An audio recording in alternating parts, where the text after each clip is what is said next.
So. Okay.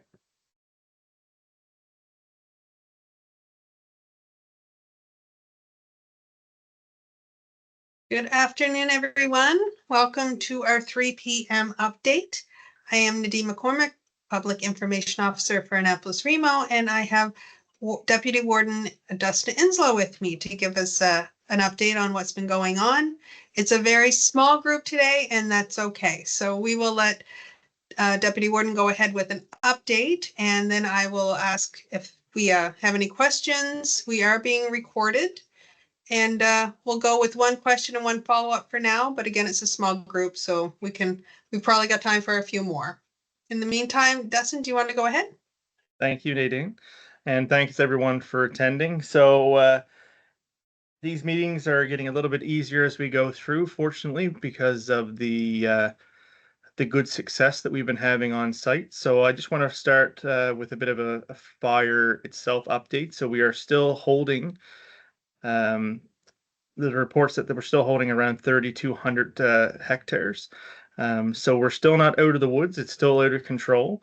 And my understanding from today is that really what would turn it to make it in control is once they have all the fire breaks around it, everything is contained, that they are able to start pushing it into the directions they want. So we're still not out of the woods yet because there's still a lot of safety and danger.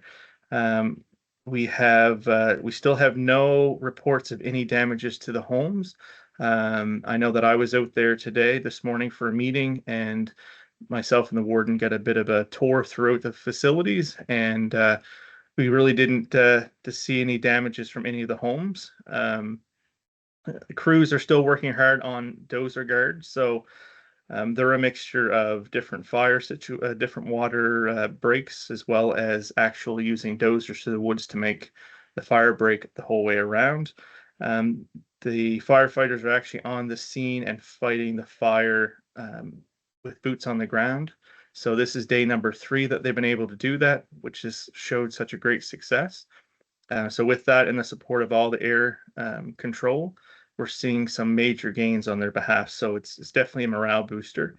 We're still seeing 52 members of the Natural Resources Group, 22 from Ontario, and 39 local firefighters. The spirits are extremely high when we were out there today, and it's a well organized machine, and the province is definitely at control, and they know exactly what they're doing. So now I want to kind of go into some of our important key points from the municipality. So still no re-entry to the site today because of where it advanced through the road, and it actually breached part of West Ahazi Road. There's still risks that some of the fire would flare up. I know when we were out there this morning for our meeting, when Nova Scotia Power was cutting some of the trees, there was a fire truck associated with that.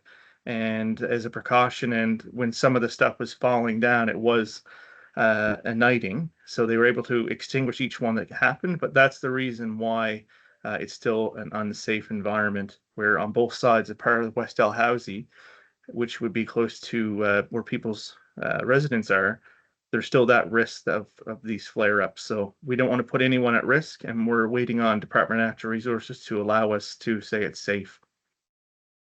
We're continuing to ask residents to please register. We still have quite a few that have not registered through the Red Cross. And this can be easily done at the shelter in Middleton, or they can self-register at the link on annapoliscounty.ca. Excuse me, as we talked about yesterday, we did change the hours of the shelter from 8 a.m. to 8 p.m. We are still offering accommodations. It's just this timing is based to support the volunteers so they're not getting the burnout, and also to match where we're getting the most need from the individuals. We still have a lot of people that are staying at family and friends, but we are starting to see an uptick of people utilizing overnight accommodations.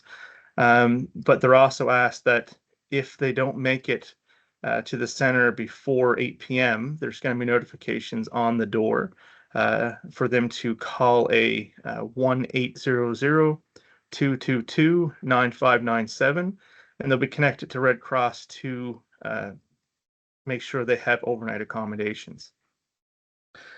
Also, we are working with the Salvation Army, continuing to work with them, and they're the ones that are managing the donations on our behalf.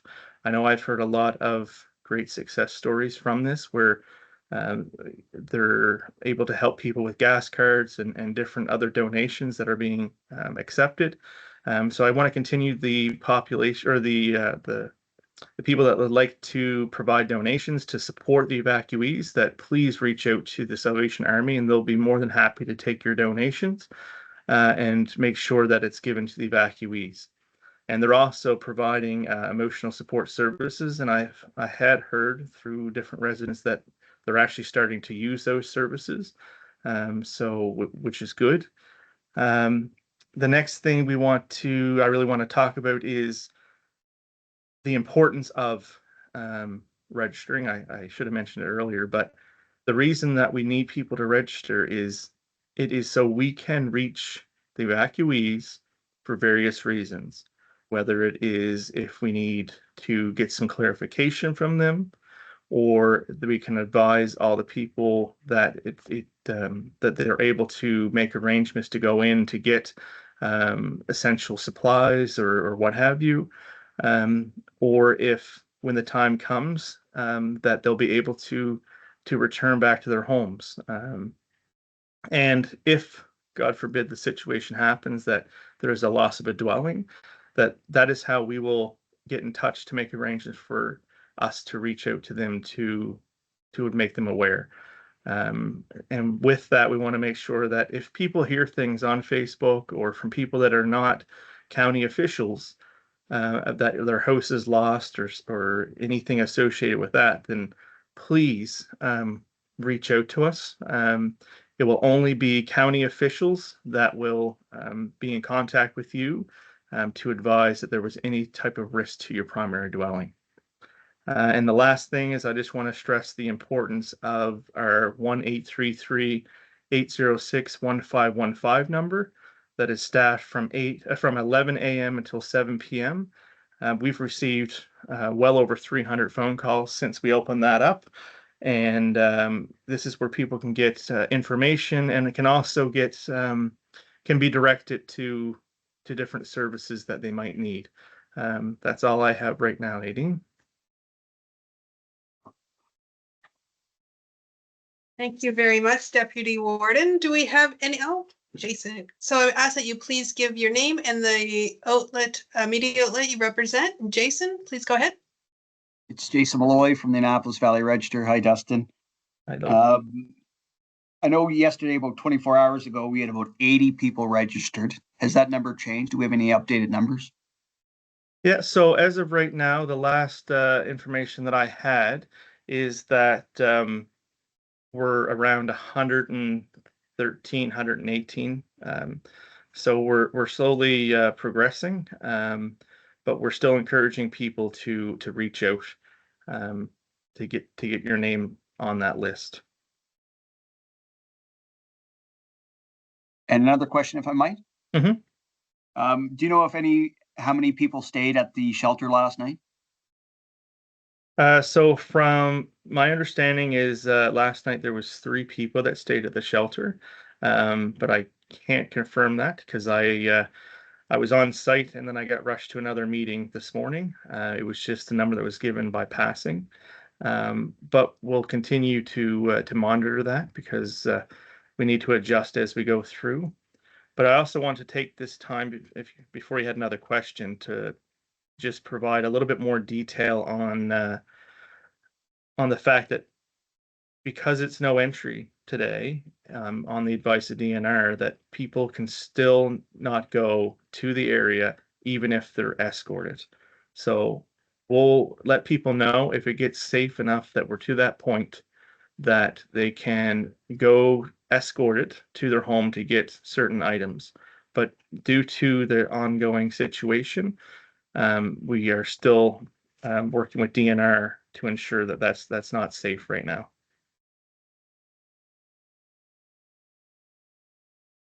Thank you, Deputy Warden. Sheldon?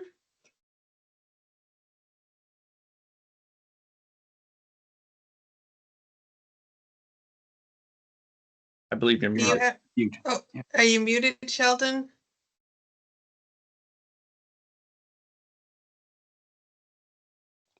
That's the button I was looking for, right Oh, there. there you go. Thank you, Nadine. Thank you, Deputy Warden. I was on the website. It doesn't have a date on the post about when the state of emergency, localized state of emergency was enacted. I believe it was on Saturday. What does it look like for renewing it after the period extends at this point? What can you say? All I can say right now is that everything's on the table. We're looking at all options. So as the days continue to go on, and I believe we are now Wednesday, I believe, that we'll be addressing that shortly based on information provided by the Department of Natural Resources. So based on what they have to say and what we're doing, we'll be making a decision on extending that. For my follow-up, and I'm unmuted, I'm hoping. Yes. Is that the reason behind the state of emergency? A number of reasons were explained, including keeping people from gouging for retail items, water supplies, or those types of things. Did you see anything that made you believe the state of emergency was necessary for those reasons? No. So, and we didn't expect so. It's just we had to list the items that fall under with the support of that. Mostly, we're trying to follow some of the lessons learned from other forest fires. That there's some key points that they've seen, and it really was nothing that we were worried about or I was worried about because we have such a community here that supports one another. I couldn't imagine any local vendors taking advantage. We know a lot of them personally, but it's just one of the things that is out there. So we want to make sure people are aware. But I personally haven't seen anything, and I haven't heard any reports of it. So I'm glad to hear that. But we need to just make sure that everyone's aware what the true information is about the local state of emergency. Thank you, Deputy Warden. Jason, you have another question? Just to be clear with the next steps with regards to that state of emergency, will anything happen before Saturday? In what regards? Well, it's in place until for 7 days, which puts you as a Yep. Saturday. You said you'll be dealing with it in the near future, sort of thing. Will the municipality be the council be doing anything before Saturday to address that state of emergency? Yes, so we've been holding meetings with the council. Well, not, I shouldn't call them meetings, just updates with council to make sure that they're aware. Since they're the ones that are boots on the ground in their community and people are reaching out, it's important for them to know. But prior to Saturday, we'll most likely have to have a meeting to discuss the local state of emergency. Just right now, we are still actively working and supporting and looking for information from Department of Natural Resources. So I would say there's more to follow before Saturday. But nothing in the hours or tomorrow. No. I didn't want to give people the wrong impression that something was coming soon. No. So what I'm most likely anticipating, and I'm probably going to be having a conversation later on today with the warden about it, is as we get closer to Saturday, what are the actual reports we're getting?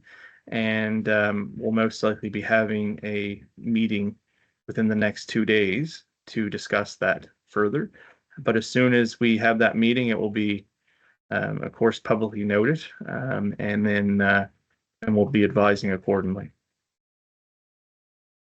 Thank you. And do you have time for another question? Sure. Just we're getting into the first full week of this emergency. How is the municipal staff holding up, Dustin? That's a very good question. So I can say that everyone's tired. So not only the staff that are actively working within the municipal command center, the ECC, but even the rest of the staff that are supporting behind the lines, we're starting to get exhausted. However, the municipality has been phenomenal working with their HR department to make sure that we're starting to cover off. We have staff that are kind of doing some split shifts and job shadowing. That way we can continue with our battle rhythm we have, but at the same time, not allow our staff to burn out. because we not only want to support the people that are evacuated, we want to make sure that we're supporting everyone that is supporting to make this fire come to an end.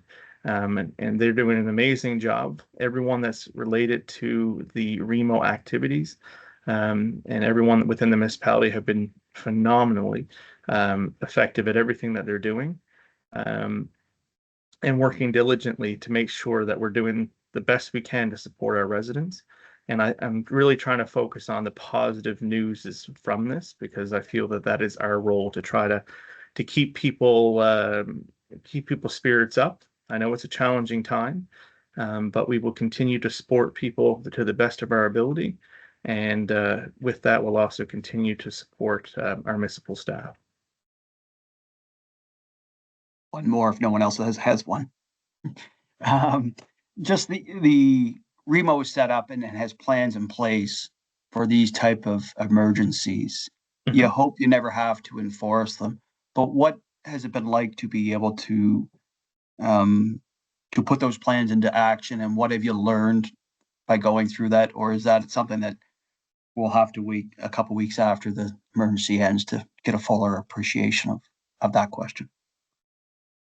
Well, I can say that it's definitely something that you planned for and you hope you never use. Just like, people's insurances, you have it and you pay for it and you hope you don't use it. But we've been very fortunate that our REMO group has had many different training exercises and have been prepared for this. But you really don't know what you don't know until you get into an actual situation.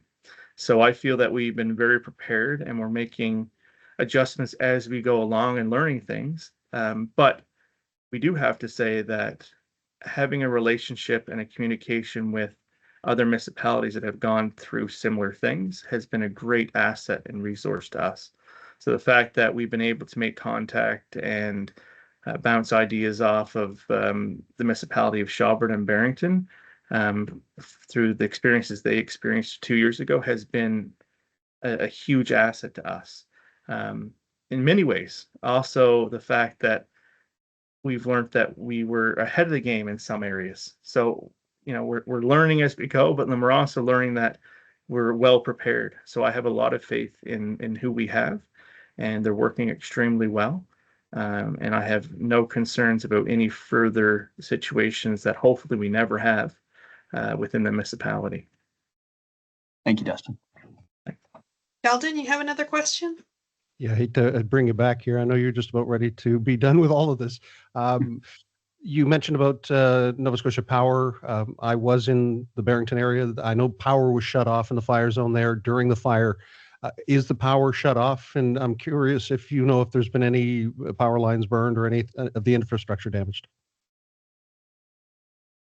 So with that, I have to be careful because that's more of a Department of Natural Resources. So, but I can provide observations that I made while I was getting my tour today with the warden. So the information we have is that the power is on.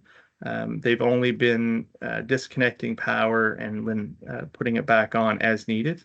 So based on where the fire was going. So when we had the situation where the fire breached West Dalhousie Road, of course, that acknowledgement went out that they were cutting power.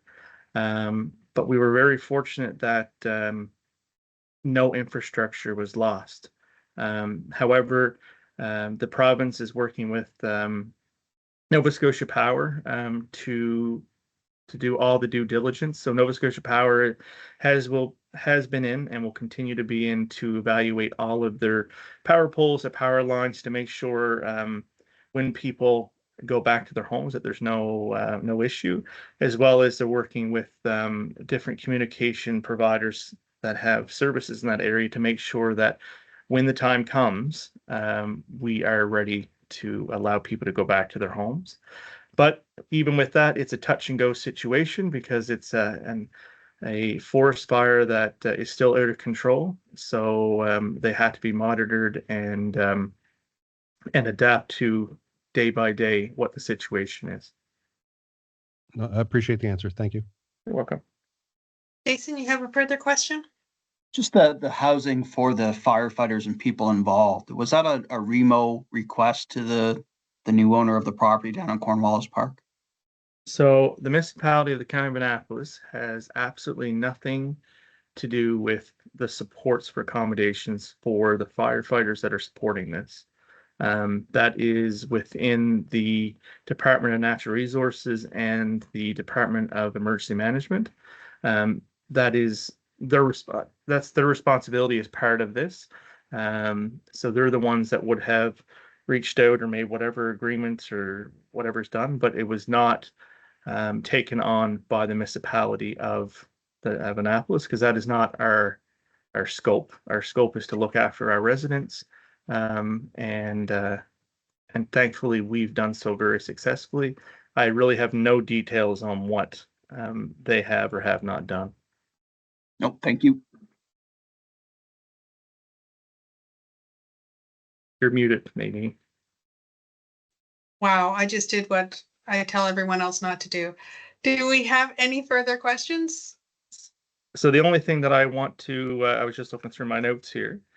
I did briefly get an update on Jason's question on the registration. So as of right now, we have 82 households that have registered and approximately 152 individuals. So that's hot off the press for Jason. Thank you. You're welcome. Excellent. Well, if there's no further questions, we can wrap up and welcome you all back tomorrow afternoon at 3 p.m. Again, thank you for your support and thank you for all you do in helping us get the word out and try to keep everyone at ease during difficult times. Have a wonderful day, guys. Thank you. Take care, guys.